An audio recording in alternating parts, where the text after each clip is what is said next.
Welcome to the Garden Show. I'm Peggy Ballister Howells, and this is Kusa Dogwood.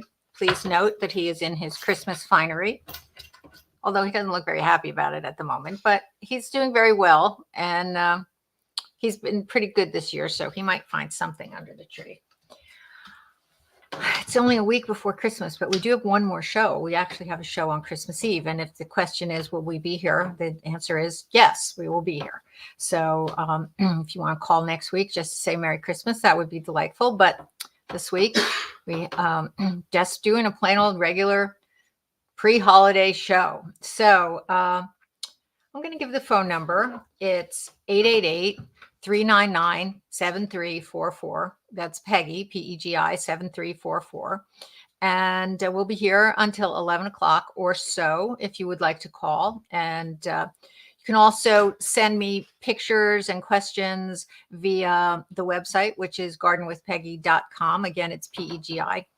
And there's some sort of chat feature here that we discovered, a few weeks ago, that people can chat and send me questions live on the air while we're here. So if you choose to do that, that would be fine too. And those are fun to read on the air. And then I can possibly answer your question if I know the answer immediately, which is kind of fun. So the very first thing, there's a few things we're going to talk about. We were able to get that video that we missed last week about the dividing the calathea. So that's fun. And but we're also going to introduce you to Fred the tree. And Fred the tree he'll be fun. So you'll get to meet Fred. And Fred was actually introduced to us via a friend of Tommy's, high school friend, right? That was a high school friend, a young lady named Debbie Bagley, now Debbie Randall. And how were you communicating? I don't know how this came about. Oh, they were communicating via Facebook, and information about Fred the tree surfaced, and it was just too good to not follow up on. So you will get to meet Fred the tree. So at the moment, let's hit Christmas gifts, because this is our last opportunity to do this. And I have another bunch of fun things that you may want to consider. These are signs. They're metal signs. And you can get them personalized, and they come in a variety of flavors, and they're just so cute. And I will follow up. I have one. So you can customize not only the name, but the person that's in it, his or her hair and her drink and the dogs. And they're really fun. And there's an assortment. The one on the left is really more elegant, and I don't know that there's anything about that one that you can personalize, but the one on the right is another one that can be personalized, and they're just fun. And the sunnyzone.com is where I found a lot of them, but not all of them.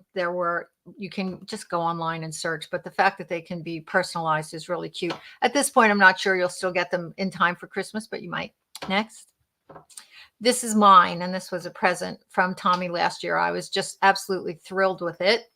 And that was my 3 dogs. That was Becky, Willow, and little Kusa. They're not exact, but they certainly represent the beasts. And that's hanging in my greenhouse over my work sink. And it makes me smile every time I look at it. So if you want to give a person a gift that makes them smile every time they look at it, this is a good one. Next. Okay, I thought this was kind of cute. This was available via Etsy, but it's a gift for gardeners, special kind of soap and a hand balm and a nail brush. Yes, I think having a nail brush is really, really important for being in the garden for a variety of reasons. Not only does it just clean your hands and gets the dirt out of any crevices on your skin, but I like to use a nail brush when I'm fighting poison ivy. If think I've been exposed to any kind of poison ivy, I like to soap up my arms and my hands with a nail brush, because mechanically removing it is the oils from the poison ivy is as important as trying to wash it off. It's kind of a two-phase approach to making sure that if you've been exposed, you don't have a reaction. And so a good nail brush is a good thing. All right. This is ridiculous, but it's very cute. Certainly it's a gardening t-shirt that everybody that works in the garden can appreciate. I don't think I need to explain it anymore, but obviously it's at Amazon and you can find it. I love gardening from my head tomatoes. Okay, next. All right. This was a discovery that was really worth pursuing. These are sleeves and they are incredibly tough and protect your arms when you are working with anything. Obviously, you could put gloves on top. So again, a way of protecting yourself against poison ivy, but also thorns and stickers and, even just harvesting things like okra or sometimes squash. It's really irritating to your arms. Certainly when you're pruning any of the evergreens, they can get really sticky and you can get an irritation from the sap. So these are a great protection. They're not particularly expensive. They come in a variety of colors. And can we get my face out of there so we can see the price, please? So, but there's lots of them. There's lots of them, and they're on sale for $21.99, and there's an assortment. So if you don't necessarily have to have flowers, they have it's from a company called Farmers Defense, and they have a huge assortment. I'm just showing you a small sampling of the different kinds they have. Certainly they have solid color ones for the more conservative. I kind of like the flowery ones. Not so sure about the leopard ones, but the daring can certainly go that route. But they do offer a significant element of protection. I think that's can be really very useful. You don't necessarily always want to wear long sleeves when you're outside. And in the summer, you can put these on. And then when you're done with that project, take it off and move on to something else where you don't need the protection. But I think they're a really great idea. All right. We all know that I have mentioned and other people have mentioned how important it is to have a reciprocating saw. I mean, I use one all the time, and we'll get to that. I have some samples of reciprocating saws for you to look at. But even for people who already have a reciprocating saw, getting a set of blades is a great Christmas present. They're not inexpensive. I'm not saying that they're real expensive, but for somebody to have, it's sort of like, having money in the bank when you have a whole bunch of blades that are there that you can go to in the busy season, that you don't have to run out and pick up a blade. So a package like this, where you have all the different kinds of blades and assortment of them, could be a really, really good Christmas present for an avid gardener. And I went online to try to find recommendations for different kinds of wireless, cordless reciprocating saws, because you really don't want to have to be dealing with a cord in the garden, because you're going all over the place. And you can be, in my case, if I go back to the woods, I'm pretty far away from any source of electricity. And sometimes that's really where I need a reciprocating saw. So I definitely recommend the battery operated kind. I also recommend, if possible, that you have more than one battery. Another good gift, you can buy somebody a spare battery, because you want to have one on the charger while you're working so that you get through the whole job. You can go get the other one if your battery runs out, which I find myself doing that all the time. I have a Milwaukee myself. It doesn't look like this one. I used to have a DeWalt that looked very much like the one in this picture. The DeWalt was stolen out of the car. I went back, and Milwaukee was having an incredible sale of, I think you got 2 different kinds of drills and a reciprocating saw and a charger and a battery in one package deal. So that's what I got.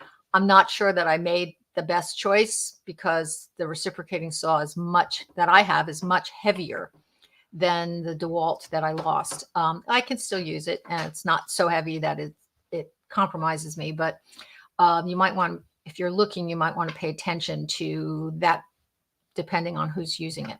But the point here is that I went to a buyer's guide, and they listed 10 different cordless reciprocating saws, and this is number 1 and number 2. They both have 5 stars, and they're both available at Amazon, so you could check the price there, but I'm sure they're available at any of the big box stores. And I can't imagine not having a reciprocating saw. It just helps you, whatever job you choose to use it on, it just makes everything go so much quicker. So back to me, please. So there's that. Let me give the phone number. There are people listening, so I don't know if anybody really wants to call in, but the number here, again, 888-399-7344. Today is the day that we are going to pick up our Christmas tree. We're going to go see Jack, and we're going to get our Christmas tree. And the purple Christmas tree is now on the front porch. So when we are decorating the tree later on today, we will be able to decorate the one on the porch as well.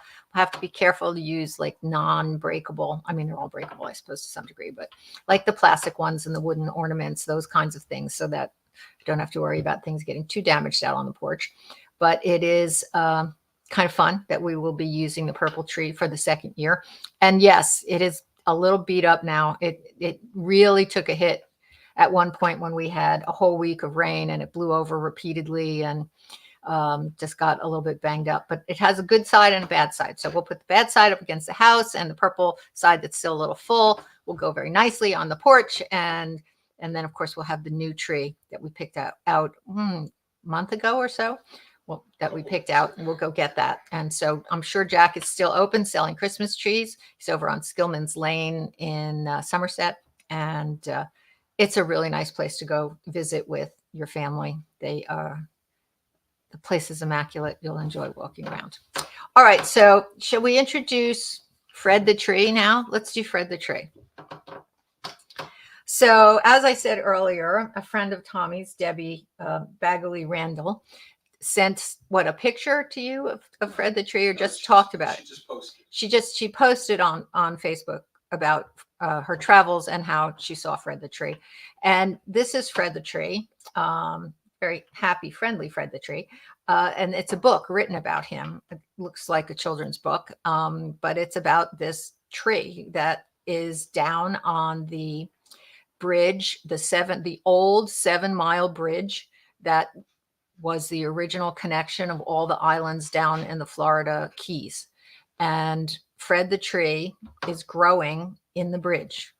Now, the bridge is no longer used. It's only for bicycles and pedestrians. And I think it's even in a place that's very hard to get to. I don't know that the bridge is all still connected everywhere, but this is Fred the tree. Now you can see there's a little tree there, and that is several names.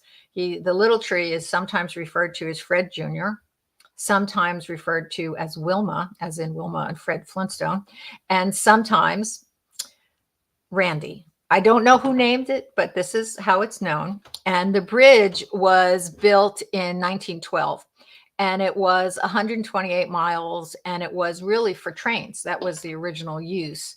And it connected the chain of islands with 40 bridges.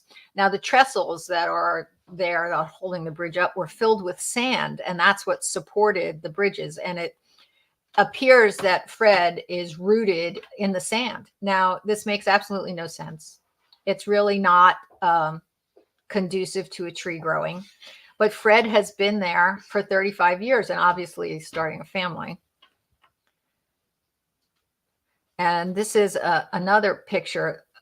He's growing. I mean, there's nothing there,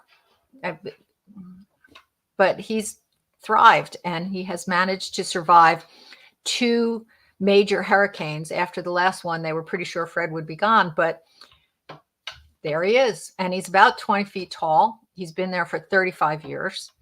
And I think that's a little art rendition. There's all kinds of things about Fred that people have really developed an extreme fondness for Fred, the locals.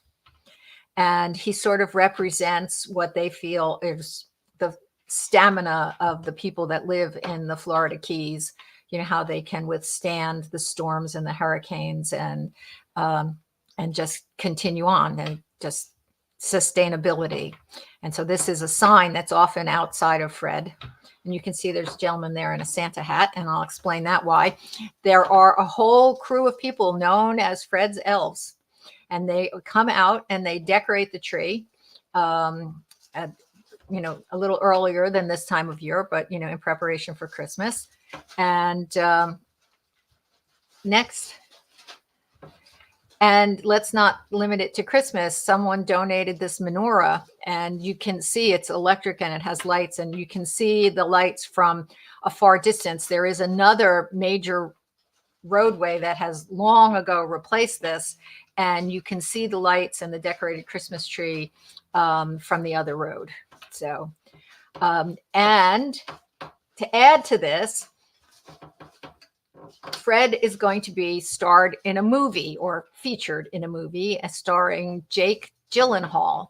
And it is a remake of the movie Roadhouse that originally starred Patrick Swayze. And this movie is due to come out any day now. And they are referring to, Fred is actually written in the script. We do not know if he is going to get credits at the end, but he is written in the script. And supposedly Fred, alone and in the middle of nowhere, represents the main character of the story, who is a bit of a loner. And they are calling Fred, I did not make this up, the celebrity, because he's quite famous. So you can buy all kinds of Fred paraphernalia. The Fred the tree, the local legend, obviously Christmas t-shirts, regular t-shirts. This is Christmas ornament that you can get for your own tree. And this is how Fred looks from a distance after he has been decorated. And someday I would like to meet Fred the tree. He's actually an Australian pine, which is not native to the area. And some time ago, Florida was going through all their natural areas and removing all the non-native trees. But they did not remove Fred because he's so special. And he is obviously very salt tolerant and very strong. I really don't know how he survives. I mean, it's all salt water out there, but there he is, 35 years, and a symbol of endurance and hope and just surviving. So there he is, Fred the tree. All right, next, not hearing from any callers. Should I give the phone number again? Okay, the number here is 888-399-PEGI. That's 7344. And we're going to be here until at least 11 o'clock. Last week we ran about 15 minutes late. Chris called and we didn't get to him and he left. And then we said, call back. And we hung in there. And Chris has done something really fun. And he managed to get me some pictures this week, but I don't think he's going to be able to call in. If he calls in, we can pull the pictures up because we have them. But if he doesn't call, we'll save them till next week so he can discuss it. He grew some fabulous mushrooms in a bale of straw. So we will get to that next week or whenever Chris calls, if he happens to join us today. All right, let's do this week at Tiny Farm. And there we are. That is Kira and I. I don't know if you remember, but last week I promised you that we would be baking cookies. And there we are. Those are Grandma's butter cookies and my daughter Kira and I. And we made so many cookies. And those are Mrs. Fields chocolate chip cookies on the right. And I think each one makes you put on about 5 pounds, but they are delicious. I gave a lot away. Which is nice to do. I mean, you make them to share and to share the holiday season. So we gave quite a few away, and Kira took quite a few home with her. So that was good, but it was a very, very busy day. Now, during the week this week, I decided to tackle this plant. It's a walking iris. It is not a hardy iris outside, but it has those long runners that if it's in an environment where it is hardy, it will run along the ground and then reroot itself, sort of like a spider plant. That's the way spider plants grow. But it's not hardy around here. And I just can't seem, it hasn't looked good in this pot in a while. And I've cleaned it up a number of times. So the first thing I did was cut off all the dead. And you can see how much I cut off there in that pile, in the picture on the right. So it looked a lot better after I cleaned it up, but it still looked peaked. Now, the picture on the right was some of the runners that I had actually propagated by just cutting them off and putting them in a pot, and the way it would have been if it was in a native environment or an environment that was more tropical. And the cuttings just look so much greener and brighter. And even though I've fertilized it, I just when I potted the babies up, I just used a good potting soil that had Miracle-Gro in it, and it just seems to be doing so much better. So I decided, okay, enough already. It's time to divide this and see if we can't, put in some fresh soil and see what's up with it. So if you can see, there's the plastic thing on the bottom of the root ball. There was actually 2 of them. I did not pot this up originally, so I don't know why there were 2 of those plastic things, and the roots were all entwined in the plastic bottom pieces. And I just, it was just kind of a mess. So I pulled them out, and once again, I got out my reciprocating saw and just divided it. And that's what we ended up with. The hanging pot is back up, and it looks so much better, so much fresher and cleaner. It's got all that fresh soil in it, and hoping it'll green up and look better. And those are 2 divisions that we made. And obviously I don't need 3. So some of them, they'll either be presents to give away, or they will be available at the plant exchange come spring. But they should be nicely established, and they're in plenty of room to grow, and all that fertilizer and that good soil. Hopefully they will do better. And this is a picture of the flower, which is why I put up with these things, even though they don't always look great. When they flower, look at the flowers. They're just beautiful. So, and in the spring, when the plant is in good shape, it gets a lot of these, and they don't last very long, but it's 15 minutes of fame is pretty fabulous. So that's why we put up with the weirdness for the rest of the year. All right, this is a plant called Flying Dragon. It's actually a hardy orange, and the hardy oranges have thorns, but this Flying Dragon is very contorted and twisted, and you've got to put it, you can see it's kind of behind a little fence so that people don't bump into it, because it's a little bit vicious, but so interesting. And one of those plants that actually looks, shows its most interesting side of it when it doesn't have any leaves. Look at those branches and thorns and twistiness. It's kind of really cool looking. So I wanted to share that with you, something that has winter interest. All right, now this was a bizarre thing. We came out to walk the dogs in the back, and there was this piece of akuba laying on the slate. Now there's an akuba right next to the steps, and I guess the dogs had gotten in there and done some digging and yanked this out. It came out with roots. I mean, I'm really not entirely sure how that happened. You can see in the picture on the right, it has some healthy roots. That I think what was happening was the branches had laid down on the ground by themselves and started to make roots. It's called layering. You can do that. You can pin branches to the ground with like a giant hairpin, and they will root. But this one appeared to have done it on its own. So the big question is, what's going to happen after, it's potted? I potted it up. It looks quite healthy, but the roots are in the middle. Is everything from behind that going to die? Because ordinarily in a plant like this, it travels from the roots. It would travel from right to left in this picture, but the roots are in the middle. So does the plumbing have the ability to reverse? I don't know. I think probably not, but plants do amazing things. So I stuck it in the pot, and we're going to see what it does. I'm hoping that the whole thing will recover, and then I don't really need another akuba. I suppose I could stick it in the woods, because that would be okay, but not necessarily. And so I may have an Akuba to give away at the plant exchange as well, because I certainly don't need another one. But it was so healthy, I couldn't just throw it away. It was beautiful. And they're, shade tolerant, and they're evergreen, and they have that interesting foliage all winter long. So it's something nice to look at in the winter time. So, as many of my listeners say, you have a piece of a plant, you just can't throw it away. You got to do something with it. So we'll see. I'll keep you posted to see if that part survives. It's kind of an interesting experiment. All right. Now, this is just a plant that I wanted to share with you because it's so cool looking. It's a crassula related to the jade plant, which is also a crassula. This one, I believe, is Crassula perforata. And it has a variety of names: necklace vine, string of buttons, jade necklace, and there's probably 2 or 3 others. It just is doing really, really well. I love how it hangs down.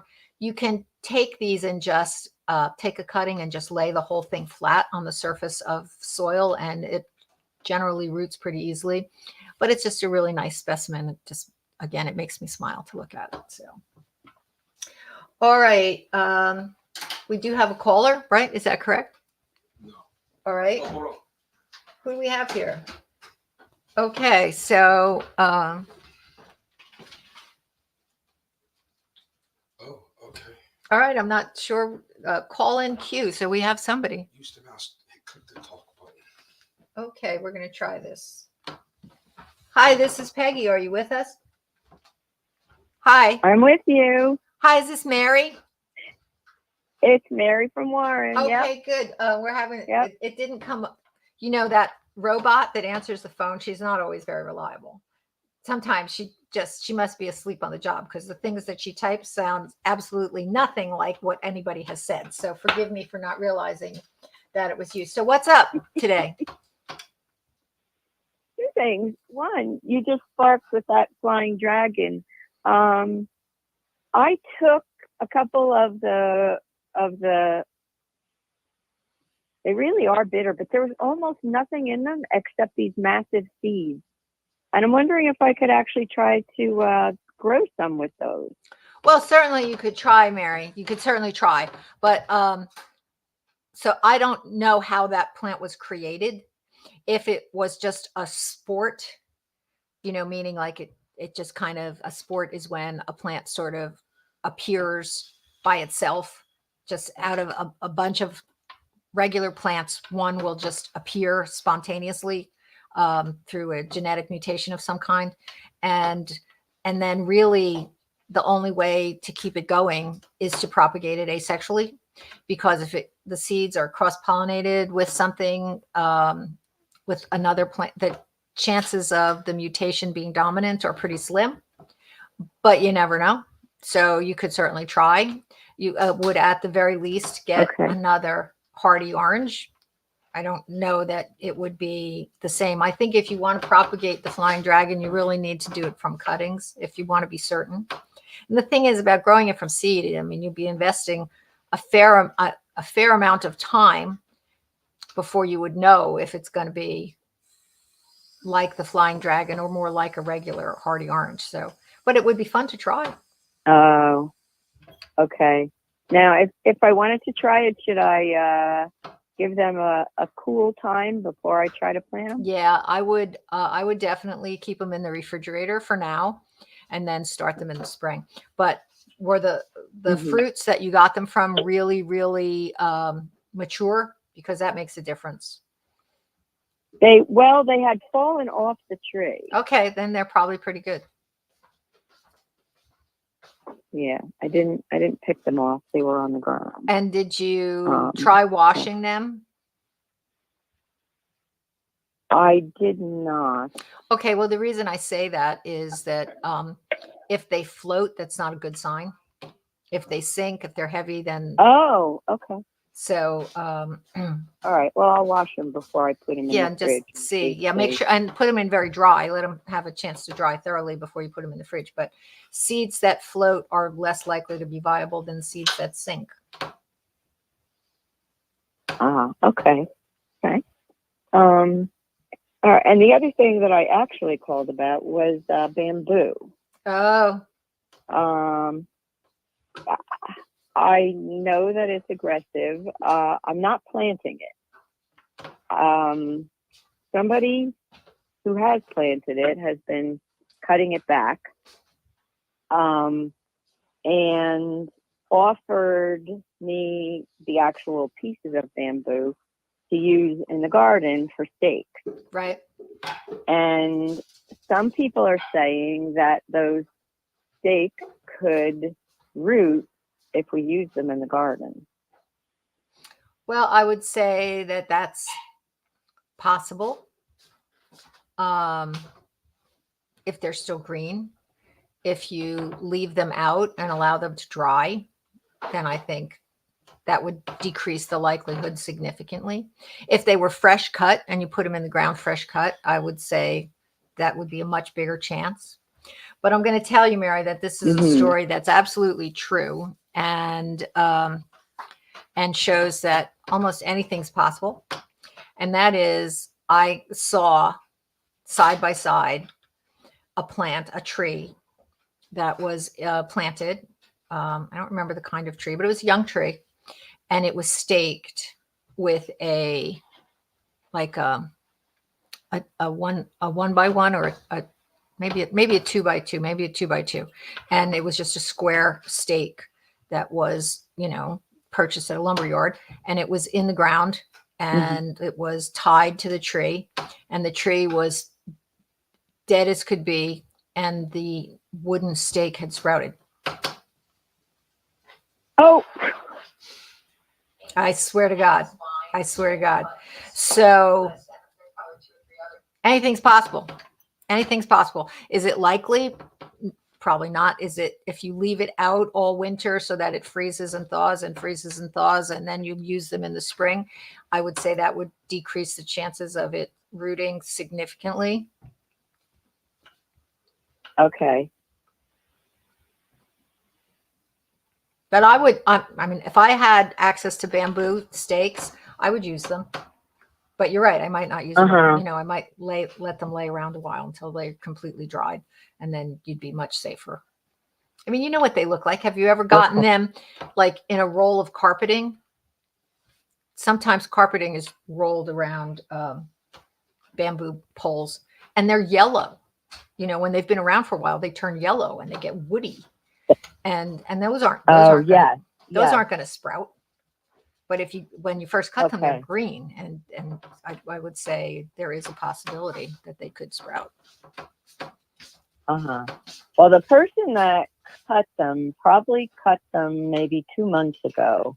They've been laying outside in his yard. They're mostly still green. Some of them are a little yellow. We actually put them in a pole barn, which there's no heat in there. It has plastic roofing on it. So it will definitely freeze and thaw through the winter in there. And dry. That's the thing. You want them to dry out. So they should be, by spring they should be. I would think they'd be okay. Okay. Yeah. So, and maybe what we'll do is, when it gets closer to spring, we can actually move them outside for a while, just to make sure they dry up a little. Yeah, absolutely. But I mean, we spend a lot of money on stakes for tomatoes, and if we can use these for free, it was a good thought. I agree, but you want them dead. That's, you want them dead. But but plants do amazing things. Good. I mean, you if you've been listening, you saw the little story about Fred the tree. Who would have thought Fred the tree could live in that environment? Because it's not anything that anyone would ever thought that a tree could survive like that. And there is Fred for 35 years growing in that spot. So plants can do amazing things. Is it possible that those could root? Yeah, I would say it's possible. Is it likely? Probably not. But is it possible? Yeah, sure. Okay. All right. Well, we'll keep an eye on it and use the ones that are turning yellow first. Yeah, there you go. And I think you'll be okay then. And by the time we have to stake tomatoes, we're going to be well into June. Oh, yeah. Yeah. So, and leave them out when, in the spring, leave them out in the sun, and that'll help. That'll Okay. help dry them out. All right. All right. Is there Sounds anything great. else I can do for you today? Not really that I can think of today. Is your tree up? Do you I have still your have tree? a little work. We did not get a tree this year. I actually bought a little teeny tiny cypress that's about a foot tall, and I put a little Christmas bulb on the top of it.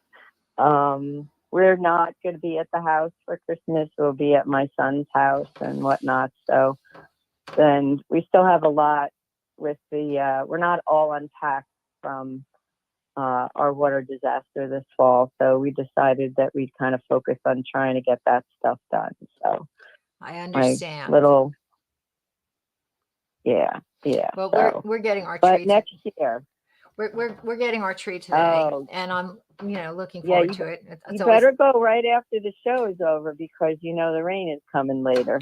that is exactly the plan, Mary. That is exactly the plan. But we have had water disasters, a couple of them, but there's always a disaster around the corner. I went downstairs and we have a disaster that needs to be dealt with. I have a room.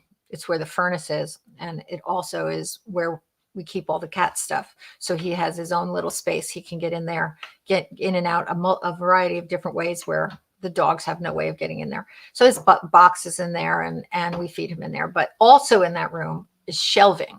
We have shelves all around, and that's where I keep all my tiles, all the tiles that people give me and that I pick up, that clearance, and for all the different mosaic tile projects. You have to have a lot of tile to choose from, and they're all on shelves. And one of the shelves has given way, and the entire room is covered in tiles that have spewed forth and covered the floor.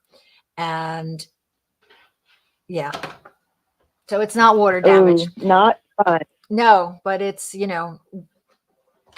I think it needs to be dealt with But before we can do anything else. So I'm not exactly sure when we're going to get to decorating the Christmas tree. We're going to go get the tree today, but yeah, we have a disaster that we need to, not as bad as water, but it's heavy. That stuff is heavy. and it's going to be tedious to Yes. sort through and Yes. So, we all have these things that happen, and you just have to deal with them. But if you're going to your son's, you're going to have a wonderful Christmas. So you enjoy that. Thank you. You have a wonderful Christmas too. All right. Thanks for calling, Mary. All righty. Bye-bye. Okay, bye-bye now. All right. I want to remind everybody to please hit like and subscribe. And right now, for whatever reason, the software that we use is not communicating very well with Facebook, but there is a message on Facebook that you can click on our website or on our Facebook page that you can click on to bring you back to the YouTube. So you can get to see us. And remember, you can also go to YouTube and search for Garden with Peggy. Watch the older shows. They are archived there forever. And my understanding is that my big Christmas present from my husband is that he hired me a social media consultant so that we can capitalize on all the different aspects of social media so that we can expand our audience. And do you know who he hired? Andy from South River. He hired Andy. So I'm looking forward to that. That should be fun. And it's my job to provide content. It's not my job to do all the computer stuff because I would fail at that. So we're going to try to expand things. Doesn't really start until after the new year. So we'll be working on that in 2024. And hopefully we are up to 117 subscribers, something like that. So it seems to go up a little bit every week, which is fun. And 1,000 seems way out there, like way out there, 1,000 subscribers. But you never know. We might get there with a bigger social media presence. We might get there. That would be fun.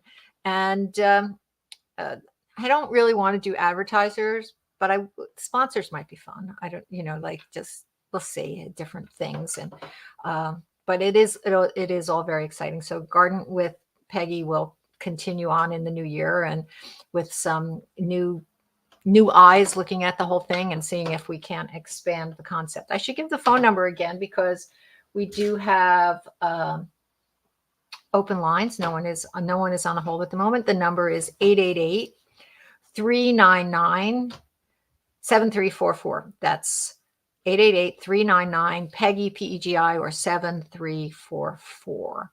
All right. Now, last week we attempted to show you how I divided this massive calathea, and that I had a video that I wanted to show, but as we learn, we've got the video to work. So we're going to go, this is a calathea, and there are many, many different kinds of calatheas, and they're one just prettier than the next. But this particular one has been annoying me for a while. I love it. It's a great plant. But if you look closely, you can see that there's a lot of curled leaves. And it just seems like no matter what I do, it always needs water, and it doesn't perk up. So I'm thinking, even though I repotted it into this pot not that long ago, again, it's a plant that needed a little help. So I had a hard time getting it out of the pot. Oh, you can see that's a close-up. See the leaves? It just doesn't look lush. So I decided it was time to tackle it. And that's the problem. Those leaves would just curl and then not uncurl. So trying to get it out of the pot, it did not want to come out of the pot. And I even was working with Jordan, and I was holding the pot and she was pulling. It was not coming out of the pot. So my Hori Hori, which I love, that is a great tool. Again, you can certainly give a Hori Hori as a Christmas present. I love my Hori Hori. And so I used it to go around the outside edge of the pot. So to begin to cut the roots. And it didn't always want to go in. I was really shoving it in. You can see in the picture on the right there, I was really pushing for all I was worth to get it in there to sever the roots from being attached to the side of the pot. And we got it out. And look at the roots. The roots are massive and spreading and really filled the pot. And so I was a little bit beside myself. Okay, now what am I going to do? So we can show the video now. And I again got out my reciprocating saw and was able to use that.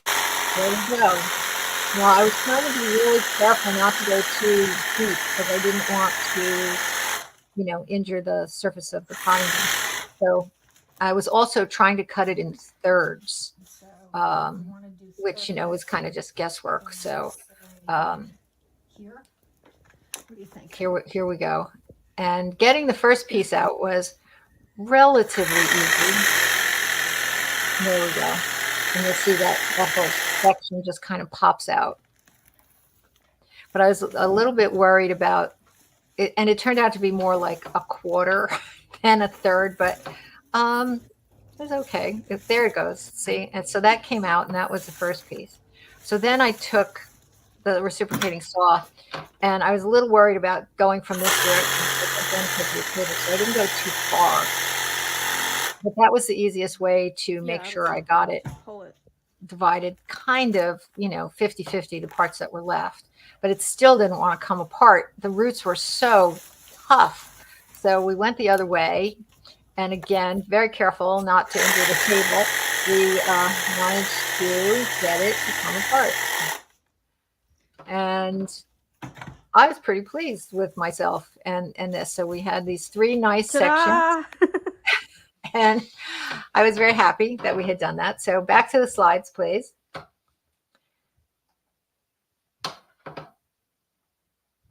So we went back to the original pot and decided to take the biggest section and put it back in the original pot.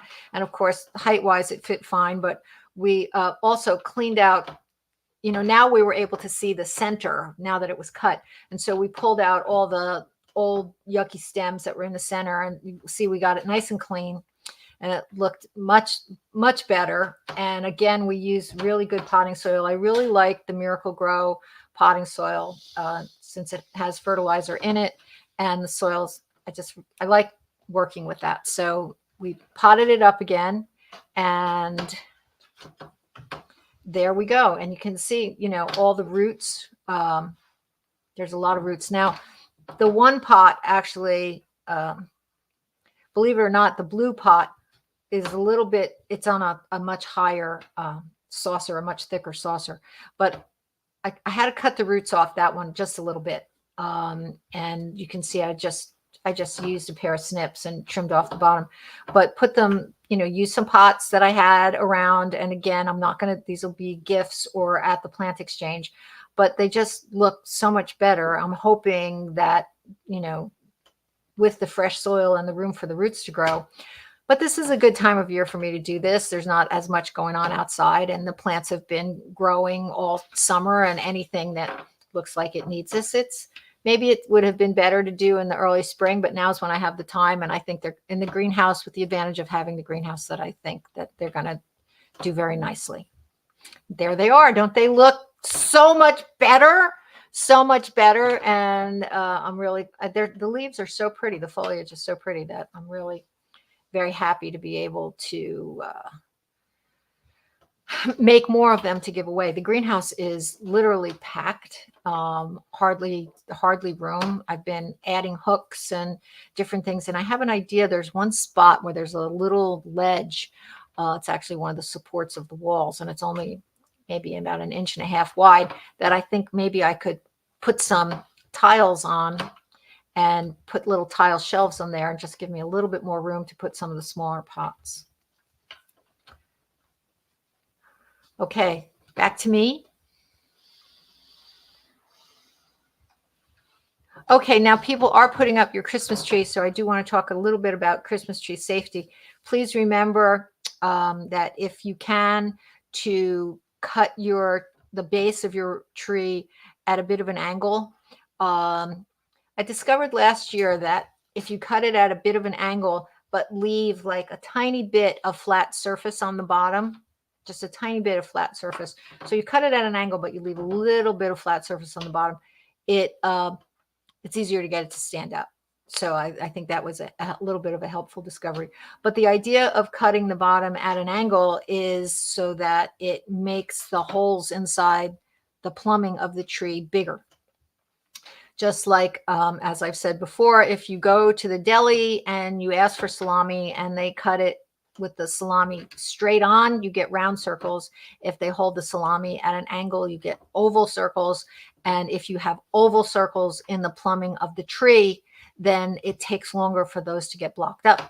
And that's actually the problem with having a Christmas tree, a live Christmas tree in the house, is if the plumbing gets blocked up, then it can't take up water, and then it dries out more quickly. So if you have bigger holes and you make sure that the water level never goes below the cut end, then that'll keep the Christmas tree healthier longer.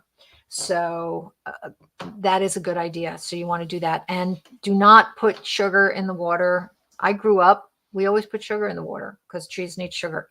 Wrong thing to do, because it creates an environment for bacteria to grow. If you want to put anything in the water to keep the tree healthy, you want to use a little bit of diet lemon lime soda. That's what you do. The lemon lime creates a more acidic environment and reduces the chance of bacterial growth. And there's also a little bit of a preservative in soda, and so that acts as a preservative, and you're not adding any sugar if you use the sugar-free. So that's what you can put in the water if you want. I also heard you could put aspirin in the water. No, I don't know what aspirin, maybe to help the poor tree that just had its roots severed. Maybe it doesn't hurt so much, but I don't know what aspirin's going to do. All right, so we do have a caller, and it is Andy from South River. Hey, Andy, how you doing? We wish you a Merry Christmas. We wish you a Merry Christmas. We wish you a Merry Christmas and a rockin' New Year. Wow. Thank you. Same to you. It's so nice to hear you on the show. You know, You're welcome. people have You're welcome. people have called in and asked, "Where is Andy?"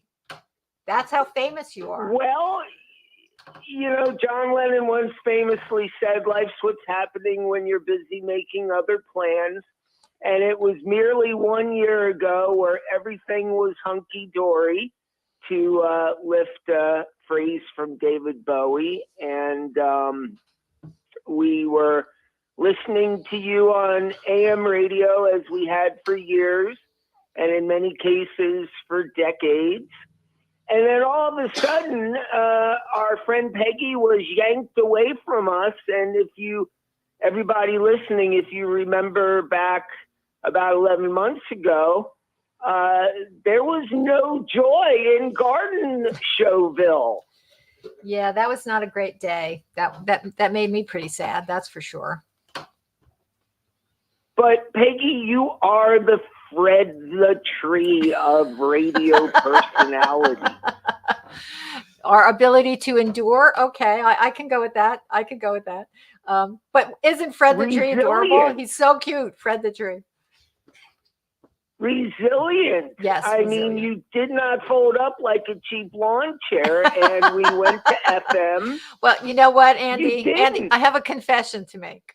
I have a confession. I did fold up like a cheap lawn chair, but just for a little bit. Just for a little bit. I mean, it hit me hard when they canceled the show, but with the support of my friends and my family and my audience, we got over it. We got over it. We're moving forward, and it's, you know, I have to admit it did hit me hard, but here we are, a whole new world, and you are a part of it, and I certainly appreciate that. And you know, we tried on that other radio station, and it was good, but the format wasn't working. It wasn't good enough to keep going. So here we are, and I have my producer over here who's very helpful, and now you will be in charge of marketing and promotion, and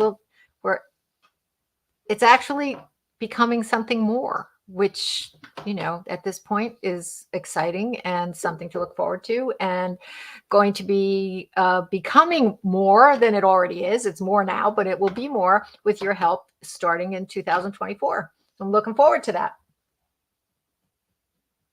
Well, you can imagine, with all the vicissitudes that Laura and I have had to endure since June, I've been checking in with the big guy quite often, and he assures me, Peggy, he's got your back, and that all of this is happening for a reason. And you're right, just as Neil Young sang at the FM station, we tried to do our best, but we could not.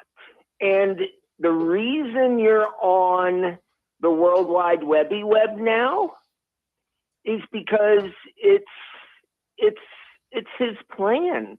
I mean, anybody who's tuned in right now will agree with me that this was where you needed to be, because not only do we get to hear your voice, the voice we've listened to for years and in many cases decades, but we get to see. I mean, gardening is such a visual arena, and Peggy, now we get to see it too. Well, that's absolutely true. Absolutely true. And I do, you know, you should see my phone, Andy. It's an explosion of pictures. If I actually want to go back and try to find something, that is a challenge, because there are so many. I take pictures everywhere I go, and with everything that I'm doing, I take pictures all the time so that we have fun stuff. I will pull the car over onto the side of the road and say, I have to take a picture of that.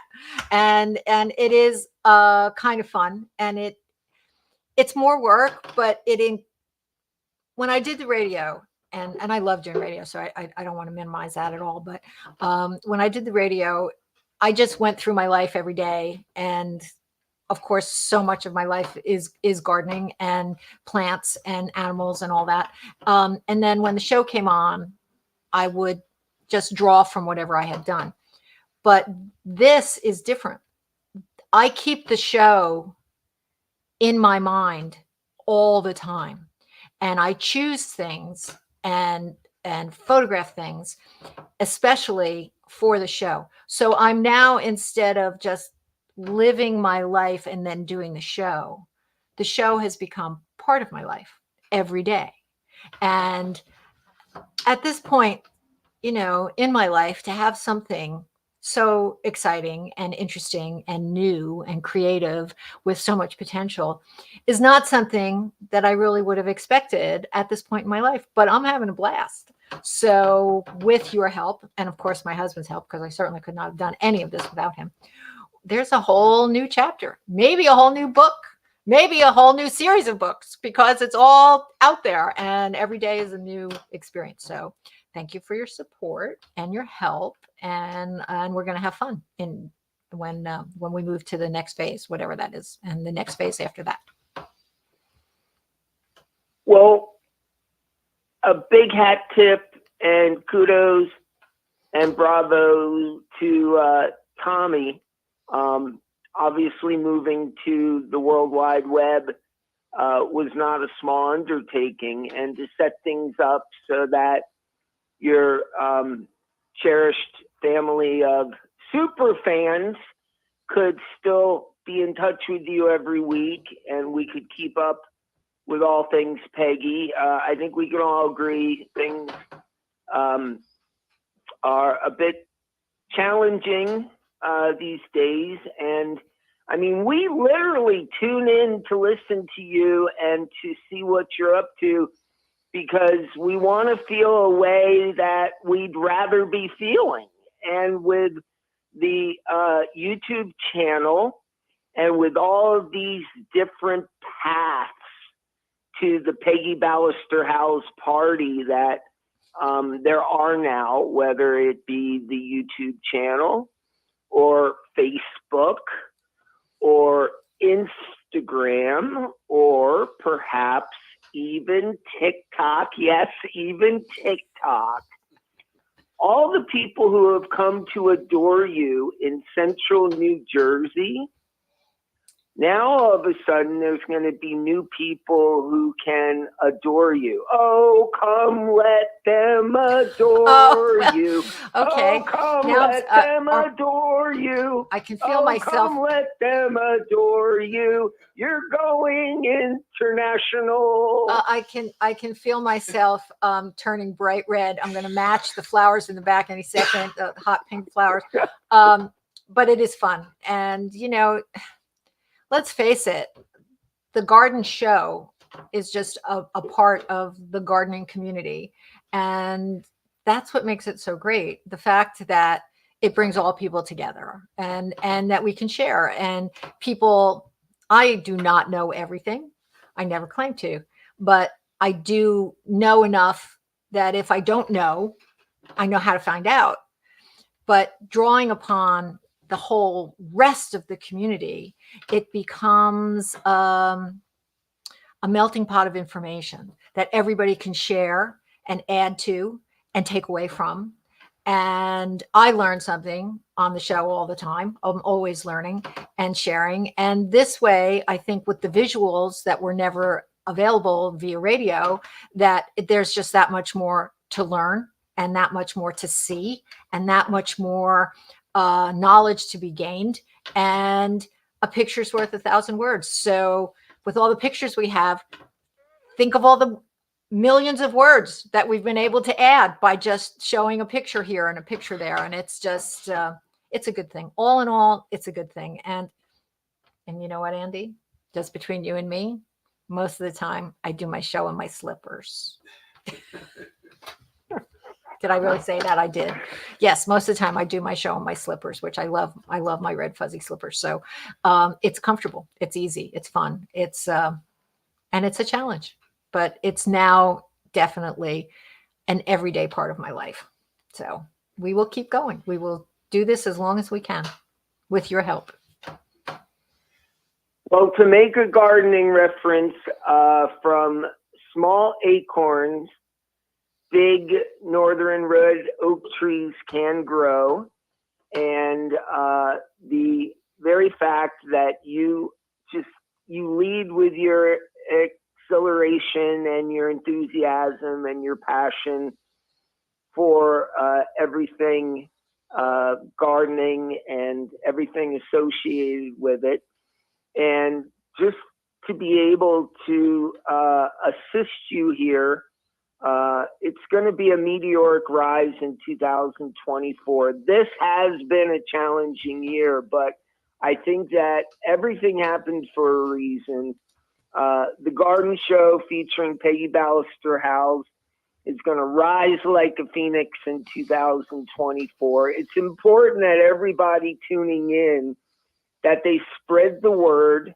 They let people know that there's this place on the internet where you can get your questions answered. And the last time I checked, Peggy, the price of admission is free. Yes, it is. Yes, it is. Price of admission is free. And it's just, sharing is really what it's all about. And I just, I feel very attached to my fan base or my audience base. I so many voices I recognize, and so many people have been part of my extended gardening family for years that it feels like home. So new home, but all good, definitely all good. And we have a couple of comments. Dave of Danny and Dave, they sent you a message. They said, "Go Andy." So there you go. You're getting some encouragement here too. And Rob F, and I do not know who Rob F is, but he says good morning at the beginning of every show. So good morning to Rob and to everybody. Andy, I know you're going through some challenges, or as we all are, but yours are a little pronounced at the moment. Please have a wonderful holiday, a wonderful Christmas, and enjoy that lovely companion of yours, Laura, and give her a hug for me. And we will, if we don't touch base right at Christmas, we will certainly get together in the new year, right?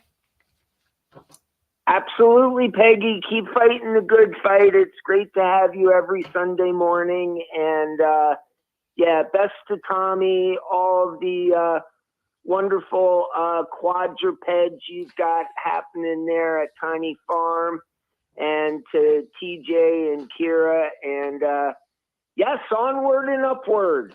All right. Thanks for calling, and we'll talk soon. And to everybody, we'll be here next week, same time, same place. Until then, you guys have a good one and a very, very Merry Christmas preparation week.